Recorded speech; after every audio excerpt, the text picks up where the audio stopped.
की बहू, खाने में सब्जी क्या बनाई है रे तूने?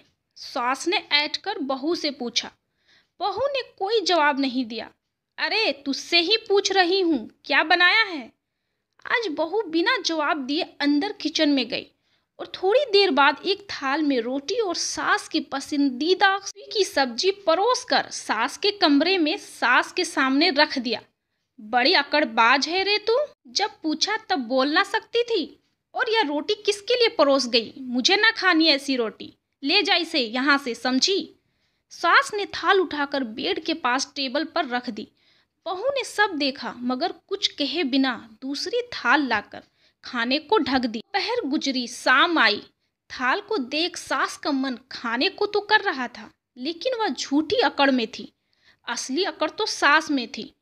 बहू को इंसान न समझकर, जानवर समझकर कुछ भी अनाप शनाप बोल देने वाली सास बाद में भी बहू से ही उम्मीद रख रही थी कि बहू आए और सास के आगे पीछे जी जी करते हुए फिर से अपनी बेइज्जती करवाए। लेकिन इस बार बहू ने तय कर लिया था, अब वह चुपचाप रहकर अपने फर्ज निभाएगी, घर के सारे काम करेगी, चाहे कुछ भी हो, लेकिन वह मुंह नहीं खोलेगी। देखते देखते रात हो गई। खाना वही टेबल पर पड़ा रहा।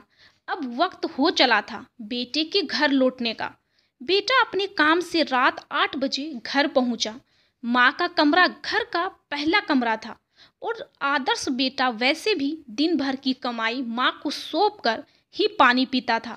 सास ने भी मन ही मन सोच लिया था कि आज बेटे से इसको अच्छा खासा डांट लगाऊंगी।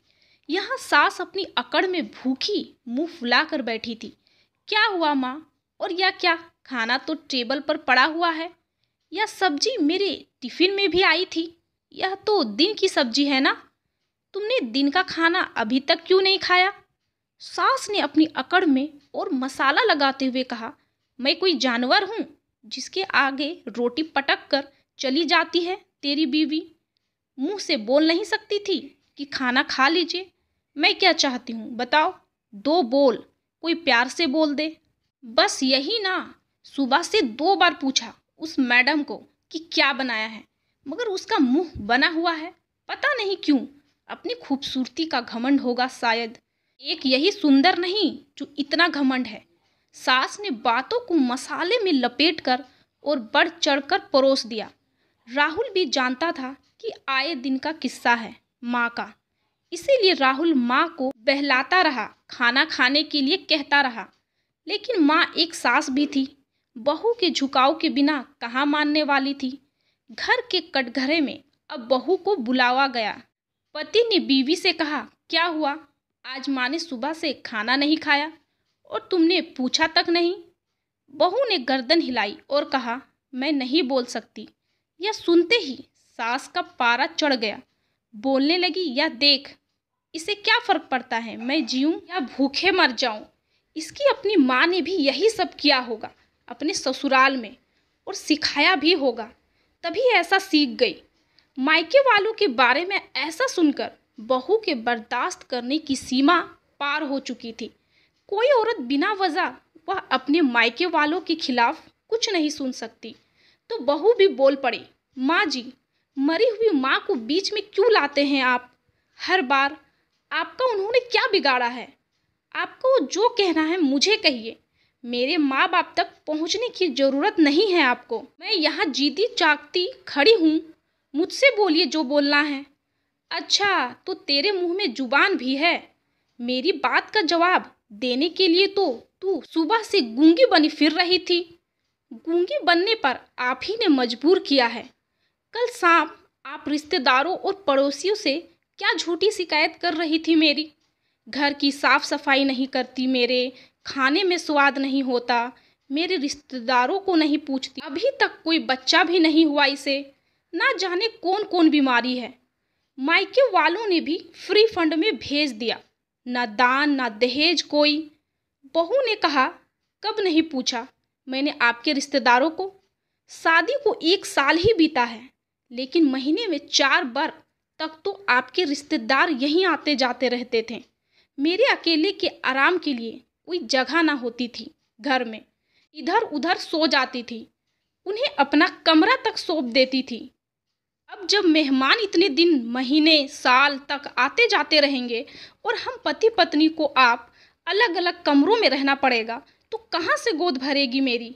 और रही बात दहेज की, तो आपने जिन बिचौलियों को बीच में डालकर पीछे पड़ पड़ कर मेरा हाथ मांगा था अपने बेटे के लिए, मेरी जिस सुंदरता पर मोहित हुई थी आप शादी से पहले, आज वही सुंदरता आपको चुभती है। घमंडी लगती हूँ मैं आपको। आपकी इन बिचौलियों से पूछिए, उन्होंने कहा था कि आपके वचन हैं कि मेरे घर में सामान की जगह नहीं है। वैसे भगवान ने हमें बहुत कुछ दिया है, मुझे बस एक खूबसूरत और संस्कारी बहू चाहिए, इसीलिए कोई दहेज ना दे, बस बेटी सौंप दे। तो भी मेरे घर वालों ने ये सब बातें नहीं मानी, मेरे लिए लाखों का फिक्स्ड डिपॉजिट करवाया, इतना सारा सामान, फर्नीचर दिया। अब यही जवाब मैंने इन्हें कल भी दिया, आप भी यही मौजूद थे पति देव जी, आपने भी तो सारी चीज़ें सुनी थी ना। तो आपकी मम्मी ने क्या कहा था, अपनी बीवी से कह दे कि इस घर में रहना है तो मुंह पर ताला लगाकर रहे, पटर पटर की तो मेरे घर से निकल जाए। आपके सामने रोटी का थाल परोस कर जाती हूँ बिना कुछ कहे, तो आप अपने आप को जानवर मानने लगी। आप जो आए दिन मेरा अपमान करती है, तिरस्कार करती हैं, अपने शब्दों से ही मुझे मार डालती हैं, मुझे नोच डालती हैं, यहाँ तक कि मेरे मायके वालों पर भी आप शब्दों का इस्तेमाल करने से नहीं भूलती आप। क्या आपसे इस तरह मेरा मन जुड़ेगा कभी?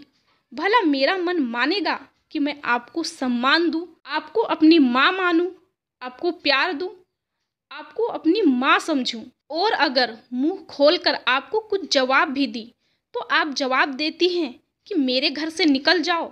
मैं कब तक अपनी बेइज्जती करवाती रहूंगी? बस बहुत हो चुका। अब बस मैं अपने फर्ज चुपचाप निभाऊंगी, लेकिन आपसे मेल जोल या माँ जैसी कोई प्यार की उम्मीद नहीं करूंगी। वहीं चुपचाप राहुल भी उसकी बातों को सुने जा रहा था।